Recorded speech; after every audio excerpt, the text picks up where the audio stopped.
Hello.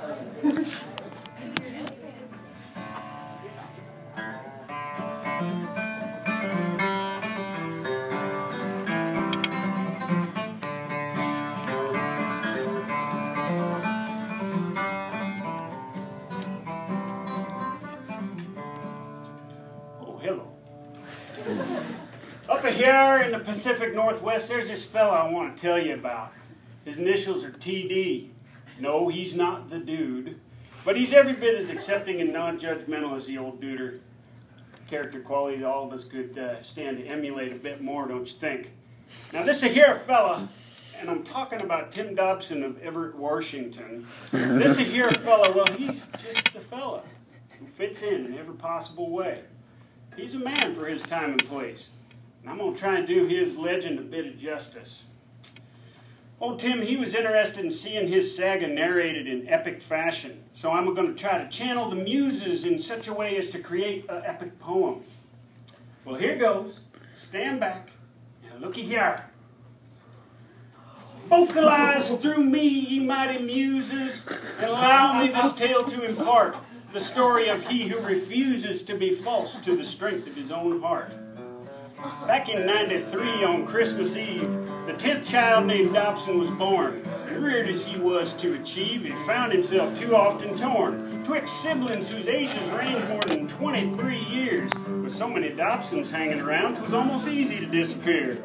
But this boy was undoubtedly profound, and who found himself schooled at old IC, excelling at every subject they taught. Give him arithmetic or spelling or history, he could knock it right out of the park. Now, he did have a weakness, he'd admit, that being procrastination, a common grief that afflicting the teen and the preteen set, but it convinced old Timmy to turn a new leaf. And since he was a thoughtful, conscientious guy, and he didn't want to cause himself and his mama pain, and let that opportunity pass him by, so he achieved what he could with his brain. It earned him a spot at AMHS, a school that was both close and good, and on went Timmy's road to success, and fortune met him wherever he stood.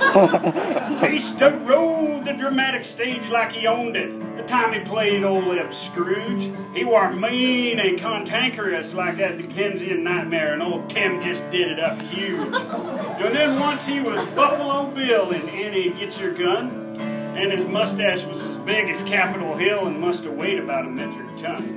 But Tim, he isn't just an actor and a scholar, and he got a hankering to investigate his roots and make himself a couple of dollars, so it's time he hangs up his cowboy boots. And go where the pasta fischole is aplenty. I'm talking about Tim's Italian heritage. He'd like to know it before he turns 20, so I need to transition us just a smidge. So I want you to picture old Tim in an Italian restaurant with a big plate of noodles and lots of cheese and looking around all nonchalant and confident as you please. Now he picks up a mandolin and strums on the double, a tune that is mournful and gloomy. It tells the tale of Tim's tragic troubles. Now see, but don't sound a lot like Timmy. When you're youngest of 10 and forgot now and then, you're Tim Dobson. When you're seminar draft, only page and a half, you're Tim Dobson. When you watch Breaking Bad instead of learning to add, you're Tim Dobson. When you hear old Pink Floyd and you think Sigmund Freud, you're Tim Dobson. Bells will ring till you start to sing and to play all the David Bella. You don't care who gets hurt, you just take off your shirt. When you're bored Christmas Eve with something up your sleeve, you're Tim Dobson. When Scantagores destroys family, you're a Dobson.